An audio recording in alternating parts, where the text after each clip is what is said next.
Et s'il y a bien un volet qui a été complètement délaissé par la municipalité actuelle depuis maintenant près de 20 ans, c'est la question du patrimoine.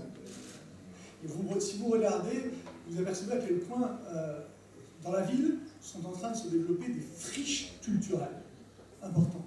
On veut d'abord citer évidemment la Tour Perret, qui est menacée d'effondrement, on ne peut même plus aller à proximité, il y a des barrières de sécurité, dont la facture, parce qu'il faudra bien la rénover, c'est bien notre intention, la facture augmente chaque année.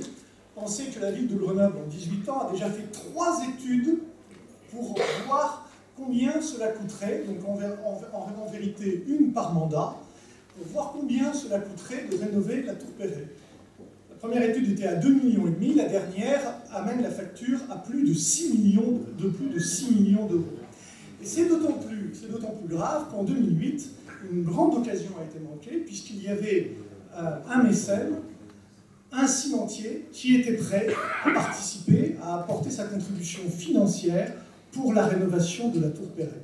Donc, c'est vraiment une des choses qu'il nous faudra mettre en œuvre au cours du prochain mandat. Les Grenoblois qui ont l'âge d'avoir pu monter au sommet de la Tour Perret savent ce que représente ce lieu, savent le potentiel, y compris touristique, de ce lieu emblématique de l'exposition de la Houille Blanche de 1925. Mais vous en avez d'autres, des friches culturelles. L'ancien musée, vide de ses collections depuis l'inauguration du nouveau musée, comme on l'appelle encore aujourd'hui.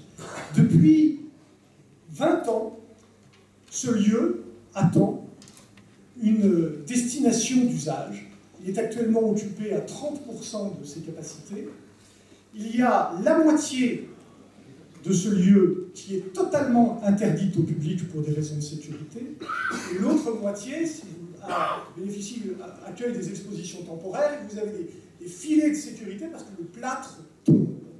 Voilà un lieu magnifique, sur une place emblématique, et qui, depuis 19 ans, n'a fait l'objet d'aucun travaux significatifs, et qui attend une destination d'usage. Voilà un deuxième chantier sur le plan patrimonial à ouvrir.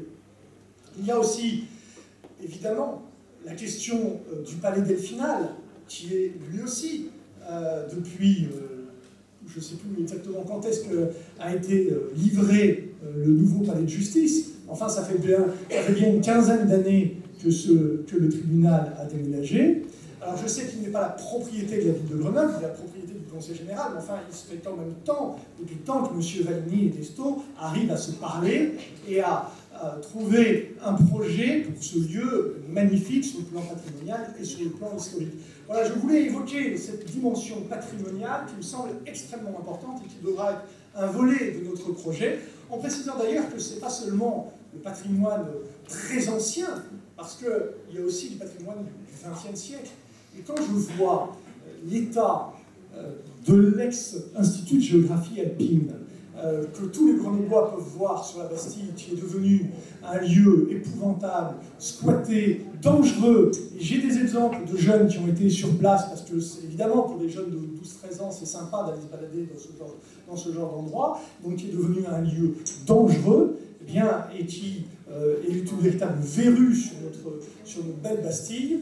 On voit bien que cette municipalité n'agit pas sur les questions patrimoniales, et pour cause, il n'y a pas d'élu en charge de la politique patrimoniale à la ville de Grenoble. Mais il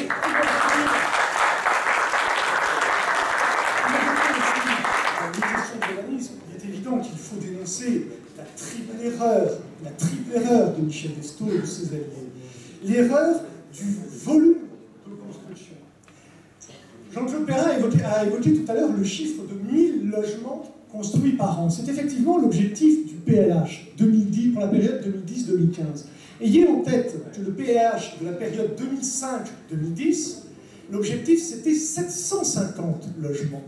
Donc le rythme en objectif a augmenté de 33%. Et encore, je parle d'objectif, parce que si on regarde le résultat de la production, on s'aperçoit de quoi? En 2010, alors que l'objectif était donc 2000, il s'est livré sur Grenoble 1244 logements supplémentaires. Sur la période 2010-2012, Grenoble, qui représente 35% de la population de l'agglomération, a supporté 53% des constructions nouvelles de l'ensemble du territoire de la métropole. Donc une fois et demie plus que ce que la ville représente en termes de population. Donc vous voyez bien qu'il y a une accélération du rythme de construction qui est totalement démentielle. Je n'hésite pas à employer le mot. Donc ça, c'est la première erreur. La deuxième erreur, c'est le type de construction entre logement public et logement privé. Bien évidemment qu'il faut construire des logements sociaux. Évidemment. Je rappelle d'ailleurs que si on prend la norme des PLS, 60% de la population est éligible aux logements sociaux. Mais la question, c'est de savoir à quel rythme nous les construisons. Parce que nous sommes aujourd'hui à 21% de logements publics sur la ville. La ville, Michel Destot, parce que son grand objectif, vous l'avez vu, à défaut de rentrer dans le gouvernement, c'est d'être le bon élève du gouvernement. Donc son objectif, c'est d'arriver au plus vite aux 25% de la loi du flot. Et donc, comme le patrimoine immobilier, comme l'immobilier est évidemment quelque chose qui bouge doucement, la durée de vie des logements est longue, eh bien, pour augmenter ce pourcentage sur le volume total, eh bien, il faut construire des actes avec un très fort taux de logement public. Moi, ça ne me gêne pas qu'on passe au fil des années de 21 à 22 à 23% de logements publics, voire 24, voire 25, puisque c'est la loi, c'est la loi. Mais à quelle vitesse le faisons-nous? Eh bien, à une vitesse effrénée, et donc sur les nouvelles ZAC, vous avez 30, 35, 36, 37, voire 38%, comme sur la ZAC de Beaune, 38% de logements publics. Et vous prenez le risque, enfin, ils prennent le plus que le risque, ils déstabilisent ces nouveaux quartiers. Parce qu'évidemment, quand vous avez 38% de logements publics, eh bien, pas tout de suite, mais dans quelques années, quand les bâtiments ont un peu vieilli, eh bien, qu'est-ce qui se passe? La population bouge, ceux qui ont les moyens de partir, eh bien, partent, et ne restent que ceux qui n'ont pas d'autre solution. Et vous, cette fameuse mixité dont ils nous rabattent les oreilles à longueur de journée, eh bien, en réalité, cette mixité, elle disparaît véritablement. Moi, j'étais vendredi dernier à la fête de quartier au village olympique du Musée, et je rencontrais un jeune couple qui, d'ailleurs, ne doit pas être de nos idées politiques, qui est venu dans ce quartier presque par militantisme, et qui me disait, et nous cherchons à partir. Nous cherchons à partir, parce que quand nous voyons les commerces qui ferment, et que nous voyons ceux qui ouvrent, eh bien, nous ne nous sentons plus à l'aise dans ce quartier. D'ailleurs, Vigny-Musset, c'est un des quartiers où les prix de l'immobilier stagnent, voire même, dans certains cas, régressent. Et ça, c'est un signe révélateur sur l'image d'un quartier.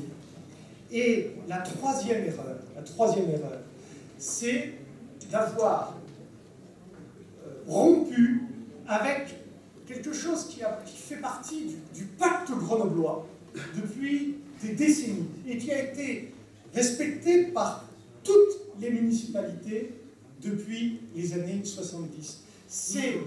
Et ce qui fait la marque de Grenoble, c'est son haut niveau d'équipement public. Beaucoup d'écoles, des bibliothèques, des équipements sportifs.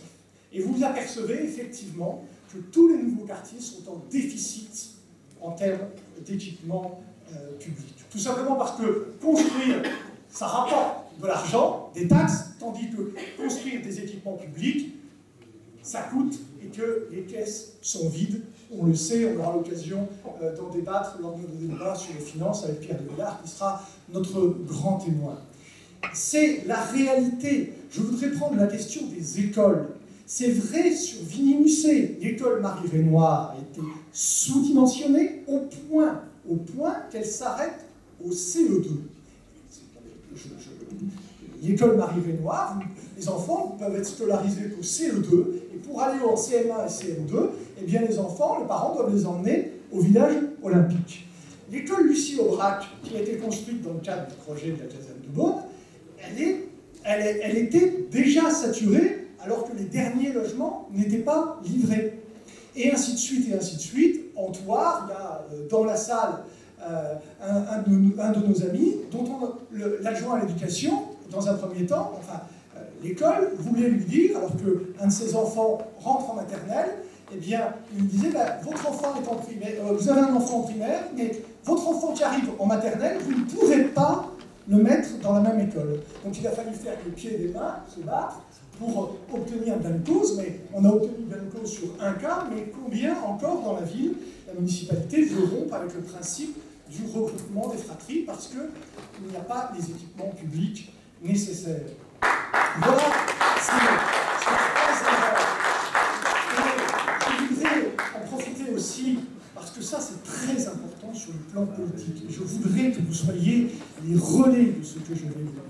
Je veux dénoncer le comportement des écologistes à Grenoble, qui aujourd'hui montent dans le train en marche de la lutte contre la bétonisation, alors même qu'ils en sont les co-responsables. Ils en sont les co-responsables parce que l'adjoint à l'urbanisme du premier mandat, c'était Pierre Kermen, c'est lui qui a fait voter le PLU de la ville de Grenoble. Ils en sont co-responsables parce que les principaux documents d'urbanisme qui sont opposables et qui imposent à la ville de Grenoble, qui les a approuvés d'ailleurs, la bétonisation de la ville, que ce soit le schéma de cohérence territoriale ou le plan local de l'habitat, eh bien, les écologistes les ont approuvés. Donc ils ne peuvent pas aujourd'hui, alors que ces documents produisent ces résultats-là, ils ne peuvent pas aujourd'hui dénoncer la bétonisation de la ville dont ils portent la responsabilité. Je le dis d'autant plus facilement que pour ce qui me concerne, je suis le seul élu de la génération grenobloise, des 75 conseillers communautaires, à avoir voté contre le plan local d'habitat de l'agglomération grenobloise. Voilà ce que je voulais vous dire, mais je voudrais aussi évoquer encore 2 points. La question du dossier de l'esplanade, parce qu'effectivement, il y a un conseil municipal le 17 juin, qui est symboliquement important, mais qui est en réalité une formidable arnaque. Une formidable arnaque. Parce que non, Michel Destot ne reviendra pas le 17 juin sur son projet de bétonisation de l'esplanade. Et vous savez pourquoi, je peux d'ores et déjà vous le dire, eh bien tout simplement parce que le conseil municipal du 17, pour ce qui concerne le dossier de l'esplanade, nous allons avoir, chose inouïe, droit à un débat, sans texte, sans délibération et sans vote. Voilà la démocratie participative de Michel Destot. Quand vous mobilisez 10 000 Grenoblois contre un projet, vous avez le droit à un nouveau débat, sans texte, sans délibération et sans vote.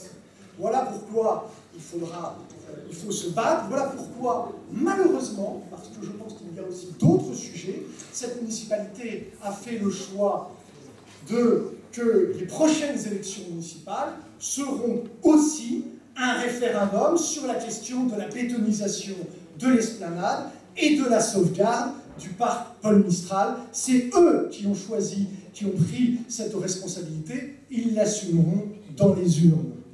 Enfin,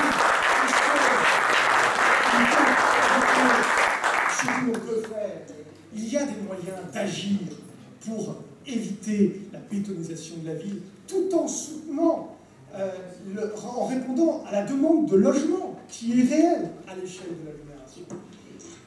C'est notamment sur la question de la réhabilitation du bâti existant. Et je veux évoquer en particulier l'immobilier de la période 1935-1975. Si vous discutez avec des professionnels de l'immobilier, ils vous diront que c'est dans ce segment-là qu'il y a le plus fort taux de vacances, parce que, eh bien, ce parc immobilier ne répond plus, que ce soit sur le plan du confort, le plan des normes phoniques, le plan des normes environnementales, aux besoins, aux critères des habitants aujourd'hui. Donc il faut mettre le paquet de l'intervention des collectivités locales, ville de Grenoble, métro en particulier, sur la rénovation de cet habitat pour qu'il réponde mieux aux demandes des habitants et que dès lors, eh bien, on puisse mieux loger les habitants sans pour autant construire à ce rythme effréné. Je vous remercie.